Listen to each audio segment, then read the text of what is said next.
नमस्कार दोस्तों, जय श्री कृष्ण। मित्र, गर्भ गीता कोई अलग ग्रंथ नहीं है, बल्कि इसका निर्माण श्रीमद् भगवत गीता की महत्वपूर्ण अंश से ही हुआ है। माना जाता है कि सरल शब्दों में श्रीमद् भगवत गीता का निचोड़ गर्भ गीता में दिया गया है। तो दोस्तों, इन गर्भ गीता में अर्जुन ने भगवान कृष्ण को बहुत सारे ऐसे प्रश्न किए हैं जो हमारे जीवन में जुड़ित है। जैसे कि हमारा जो पाप पुण्य है हम कैसे भोगते हैं, और हमें जो योनि मिलती है वो कैसे आती है, और हमारे जो पुण्य होता है वो किसके कारण होती है। तो ये आपको गर्भ गीता में विस्तार से सुनाया गया है। गर्भ गीता का सही तरीके से पाठ हमें भव बंधन से छुटकारा देने वाला होता है और मुक्ति का मार्ग दिखाता है। तो चलिए दोस्तों, गर्भ गीता के बारे में अधिक जानते हैं। अर्जुन कहते हैं, हे भगवान, कृपया बतलाइए कि जीव जब गर्भ में आता है तो वह किस पूर्व कर्म के कारण आता है।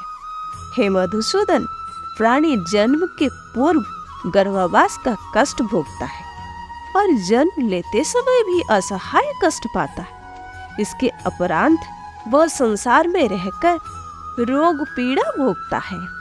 उसे बुढ़ापा आता है, प्राणी की मृत्यु भी होती है। अस्तु, प्रभु जी कृपया यह बताइए कि कौन से कर्म है जो प्राणी को जन्म मरण से रहित बनाता है। तब भगवान ने बोले, हे अर्जुन, जन्म मरण का बंधन उस प्राणियों की नियति है जो संसार में लिप्त रहते हैं। ऐसे प्राणी संसार में अनुरक्त रहते हैं, अर्थात संसार के नश्वर पदार्थ से ही प्रेम करते हैं। वे संसार की वस्तुओं की कामना करते हैं। प्राणी संसार की माया पाने की चेष्टा तो करते हैं, परंतु मेरी भक्ति पर ध्यान नहीं देते। इसके कारण वह बारंबार और अनेकों योनियों में जाकर जरा मरण का दुख उठाते हैं। अर्जुन कहते हैं, हे जनार्दन, सांसारिक माया मोह से मुक्ति तो बहुत कठिन है। माया चित्त हर लेती है। मन काम, क्रोध, लोभ, मोह और अहंकार रूपी विकार से घेरा मदमस्त होती है। तृष्णा रूपी शक्ति इसे प्रेरणा देती है। 5 विकारों में अहंकार प्रबल है, जो कि प्राणी को नरक में ले जाती है। हे ऋषिकेश, इस मदमस्त हस्ती को कैसे वश में किया जाए? मन को भक्ति में लगाने हेतु क्या उपाय करना चाहिए? श्री भगवान ने कहा, हे धनंजय, जैसे मदमस्त हस्ती को वश में करने के लिए अंकुश की आवश्यकता होता है, ठीक उसी प्रकार मन को वश में करने के लिए अभ्यास द्वारा ज्ञान का प्राप्त करना आवश्यक होता है। भक्ति और ज्ञान बराबर अभ्यास करते रहने पर ही प्राप्त होते हैं। अर्जुन ने कहा, हे मधुसूदन, आपकी भक्ति के लिए कोई बनखंडों में जा रमते हैं और कोई बैरागी बनकर स्थान स्थान पर भ्रमण करते रहते हैं। हे प्रभु, कृपया बतलाइए कि आपकी भक्ति कैसे मिल सकती है। श्री भगवान ने कहा, हे अर्जुन, मेरे खोज में बन बन भटकते सन्यासी अथवा स्थान स्थान पर जाने वाले बैरागी मुझे तब तक प्राप्त नहीं कर पाते जब तक उनके हृदय में मेरा निवास नहीं होता। तब अवस्था बैराग का अहंग तो मेरे भक्ति पाने में बाधा डालता है। जटा धारण करने अथवा भस्म लगा बैरागी बनने मात्र से जीव मेरी कृपा का पात्र नहीं बन जाता। अहंकारियों को तो मेरे दर्शन सुलभ ही नहीं होता। मैं श्रुत हृदय वाले सत अभ्यासी ऐसे जीव को मिलता हूँ जो काम, क्रोध, मोह, ममता और अहंकार से परे है। अर्जुन ने कहा, हे माधव, प्राणी पंच विकार जनित प्रवृत्ति के कारण लौकिक जीवन नष्ट कर लेता है। हे मुरारी, कृपया बतलाइए कि वह कौन सा पाप है जिसके कारण किसी व्यक्ति की स्त्री असमय मर जाती है। किन पापों के फल स्वरूप अल्पायु में पुत्र मर जाता है। कौन से पाप के कारण व्यक्ति बीजहीन हो जाता है। श्री भगवान ने कहा, किसी का लिया हुआ ऋण नहीं चुकाने वाला पति पत्नी हानि का दुख उठाता है, उसी प्रकार किसी की धरोहर अर्थात अमानत को ना लौटाने वाले का पुत्र अल्प आयु में मर जाता है। किसी को सहयोग, सहायता या आश्वासन देकर भी समय आने पर सहयोग न करने वाला बीजहीन होता है। ये सब भयंकर पाप है जो स्त्री पुरुष एकाकी भोगते हैं। अर्जुन कहते हैं, हे दयानिधि, किस पाप के फलस्वरूप प्राणी सतत रोगी रहता है और किस कुकर्म के फलस्वरूप बोझा ढोने वाला जघन्य शत्रु बनता है। भगवान कहते हैं, हे अर्जुन, कोई सौभाग्य क्षणी कन्या को बेचने वाला सतत रोगी रहता है। अवक्ष भोजन और मादक द्रव्य का सेवन करने वाला अधम योनि में जन्म लेता है। झूठी गवाही देने वाला भोजन बनाकर पंच कंबल कर स्वयं भोजन करने वाला बिल्ली और शूकर की योनि प्राप्त होता है। अर्जुन ने कहा, हे प्रभु, इस संसार में जिनको आपने धन धान्य दिया है और अत्यंत साधन दिया है, तो उनका पुण्य क्या था?